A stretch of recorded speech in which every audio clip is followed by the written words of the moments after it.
Section 3 of inverse trigonometric functions. In the last class we have discussed some important properties and some formulas.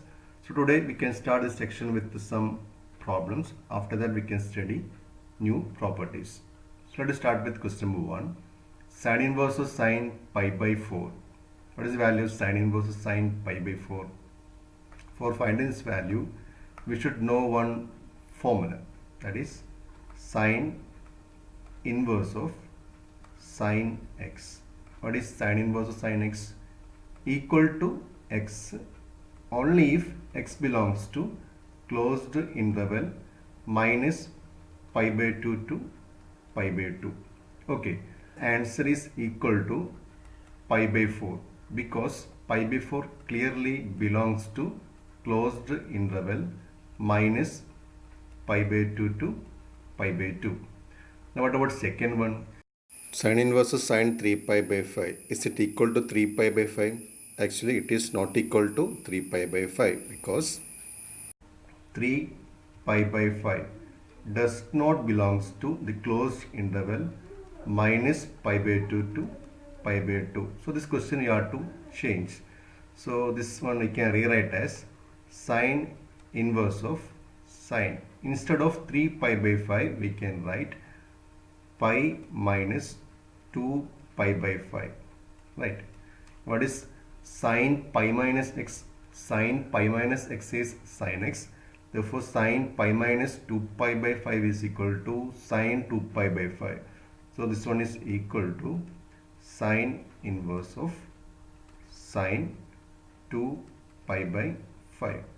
This answer is equal to 2 pi by 5 because 2 pi by 5 clearly belongs to the closed interval minus pi by 2 to pi by 2. Now we can go to third question. Cos inverse of cos 15 pi by 8. Here you have to use the formula cos inverse of cos x. What is cos inverse of cos x?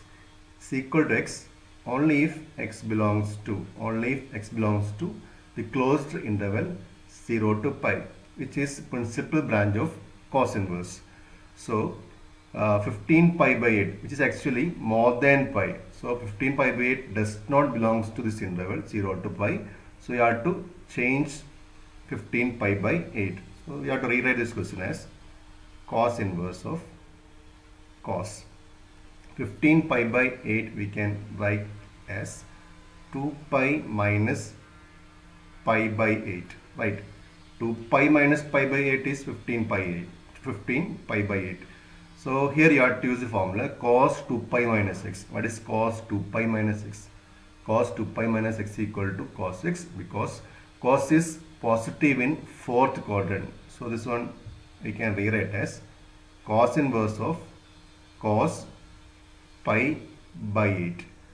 Cos inverse of cos pi by 8 is equal to pi by 8 because pi by 8 clearly belongs to the interval 0 to pi. Okay. Now we can study some properties, some important properties. Among that, first one is tan inverse of x plus cos inverse of x equal to pi by 2, but x belongs to minus 1 to 1. Actually minus 1 to 1 is domain of sin inverse x and cos inverse of x. Second one is tan inverse of x plus cot inverse of x pi by 2, where x belongs to R. And third one is cosec inverse of x plus sec inverse of x pi by 2, where mod x greater than or equal to 1. Let us prove first one. Similarly, you can prove other two result also. Okay, for proving first one, we have to use one substitution. Let sin inverse of x equal to y. If sin inverse of x equal to y, what is x? X equal to sin y, right? Now you have to express sin in terms of cos. So sin y, you know that sin y is equal to cos pi by 2 minus y. So if x equal to cos pi by 2 minus y, what is cos inverse of x? Cos inverse of x will be pi by 2 minus y. Okay. So cos inverse of x plus y will get pi by 2. Now what is the value of y? Y equal to sine inverse of x. That value you can substitute here. So we will get sine inverse of x plus cos inverse of x is equal to pi by 2. By using same method, we can prove result 2 and 3. Okay. So by using that property, we can expect a question like this. Solve for x. Given that sin inverse of 1 by 5 plus cos inverse of x equal to pi by 2. This type of question we can expect for 1 mark. It's very easy question. Very easy.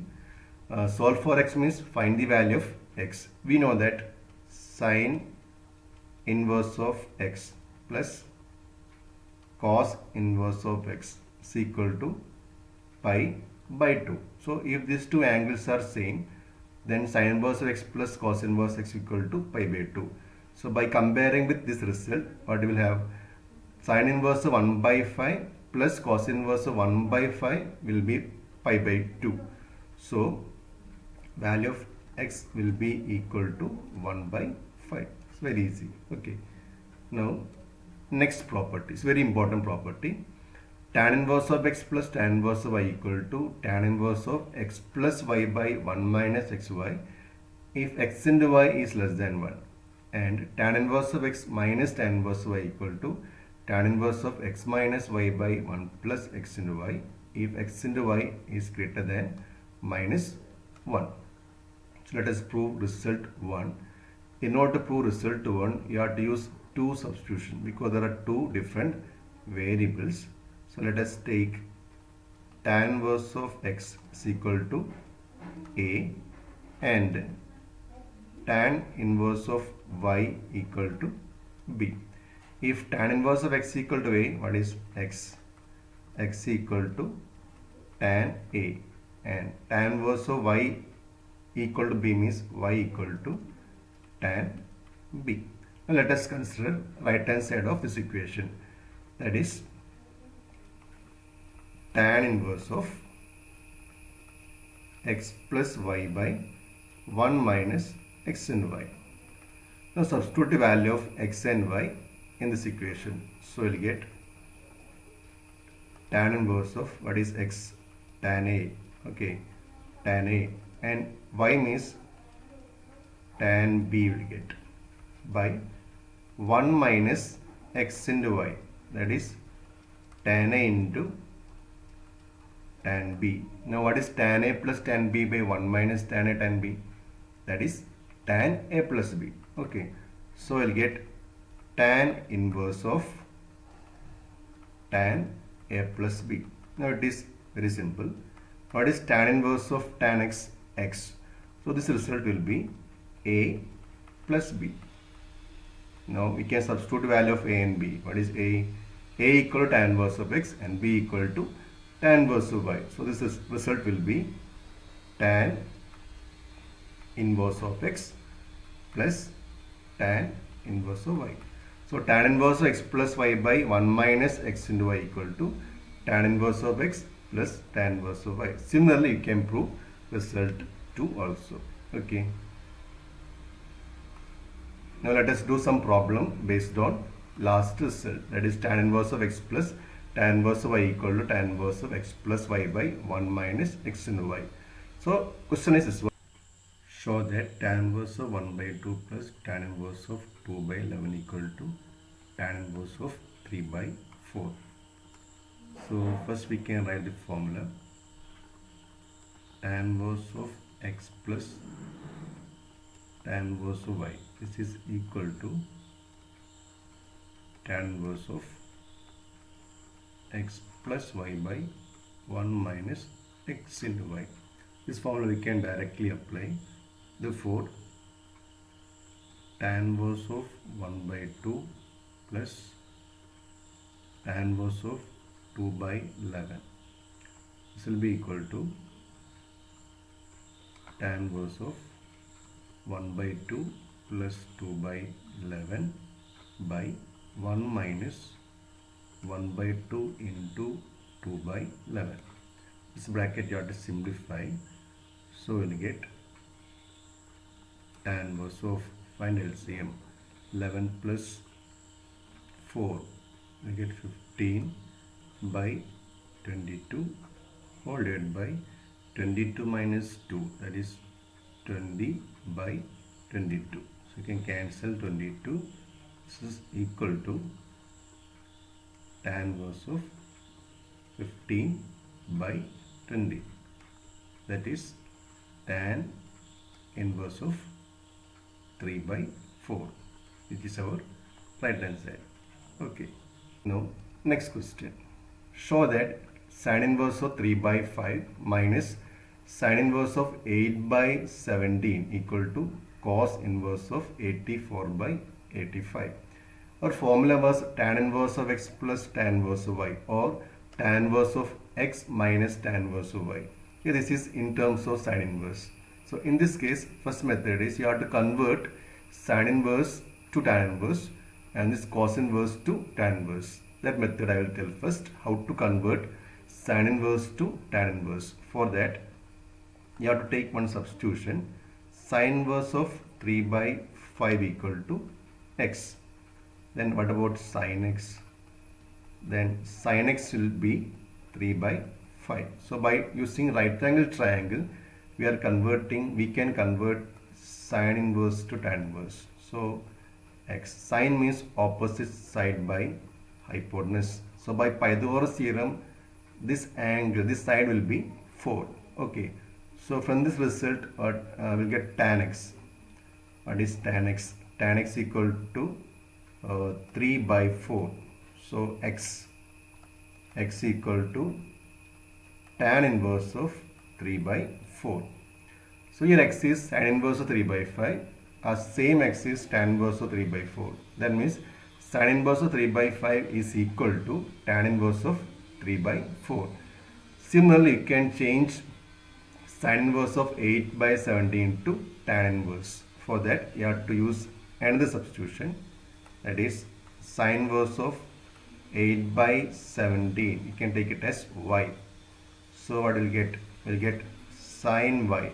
We get sin y equal to 8 by 17. Here also we can use one triangle. Sin means opposite by hypotenuse. So what will we get? 17 square, right? 17 square minus 8 square. Actually, you need not find 17 square. You can use formula a square minus b square. What is a square minus b square? A square minus b square equal to a minus b. What is 17 minus 8? That is 9. Into a plus b. 17 plus 8 equal to 25. So answer is root 9 into root 25. That is 3 into 5 is equal to 15. It's very easy, right? So sin y equal to 8 by 17. Tan y equal to 8 by 15. So y equal to tan inverse of 8 by 15. That means sin inverse of 8 by 17 is equal to tan inverse of 8 by 15. Same way you can change right hand side also. Cos inverse. Okay. Cos inverse 84 by 85. Just use right angle triangle. This one you can take it as Z. Okay. Then cos Z. Cos Z will be 84 by 85. So cos means adjacent side 84, hypotenuse 85. This angle, this side you have to find. It's very simple. Just 85 square minus 84 square. You need not find 85 square. Okay. Just you have to find a square minus b square formula. What is a minus b? 85 minus 84. That is 1 into a plus b. 85 plus 84. That is 169. What is square root of 169? Answer equal to 13. So this side will be 13. So we'll get tan Z. What is tan Z? 13 by 84. So Z will be equal to tan inverse of 13 by 84. Okay. So sin inverse of 3 by 5 is equal to tan inverse of 3 by 4. and sin inverse of 8 by 17 is equal to tan inverse of 8 by 15, and cos inverse of 84 by 85 is equal to tan inverse of 13 by 84. So that question we can rewrite as tan inverse of 3 by 4 minus tan inverse of 8 by 15 is equal to tan inverse of 13 by 84. So now we can simplify left hand side. Here you have to use the formula tan inverse of x minus tan inverse of y, that is equal to tan inverse of x minus y, 3 by 4 minus 8 by 15 by 1 plus 3 by 4 into 8 by 15. Okay, this is equal to, we can find LCM, tan inverse of 15 into 3, that is 45, minus 32 whole divided by 4 into 15. This one you need not multiply, whole divided by, here also you have to find LCM. So you will get 60, 4 into 50, 60 plus 24, right, by 4 into 15. So we can cancel 4 into 15. So this will be equal to tan inverse of 45 minus 32, that is 13, 60 plus 24, that is 84. That is our right hand side. So hence the result. Okay. Now we can prove one more result, that is tan inverse 1 by 2 plus tan inverse 1 by 5 plus tan inverse 1 by 8 equal to pi by 4. Here we have three terms. So first we have to simplify first two terms. So what is tan inverse of 1 by 2 plus tan inverse of 1 by 5. This is equal to tan inverse of a plus b, that is 1 by 2 plus 1 by 5 by 1 minus 1 by 2 into 1 by 5. This will be equal to tan inverse of, find LCM, we get 7 by 10. Okay, 7 by 10 whole divided by 10 minus 1, 9. 9 by 10. So you can cancel 10, and this is equal to tan inverse of 7 by 9. Now this answer you have to add with the third term. So this will be tan inverse of 7 by 9 plus tan inverse of 1 by 8. Here also you can use same formula, tan inverse x plus tan inverse y. So this is equal to tan inverse of 7 by 9 plus 1 by 8 whole divided by 1 minus 7 by 9 into 1 by 8. This will be equal to tan inverse of 7 into 8, 56 plus 9 by 9 into 8, okay, whole divided by then 72 minus 7, that is 65 by 9 into 8, okay. So you can cancel 9 into 8, remaining numerator is tan inverse of 65, denominator also it is 65, okay. So we'll get tan inverse of 1. Tan inverse of 1. What is tan inverse of 1? It is equal to pi by 4. Hence the result. Okay. So dear students, today we can wind up our section. In the next class we will study new properties. Thank you.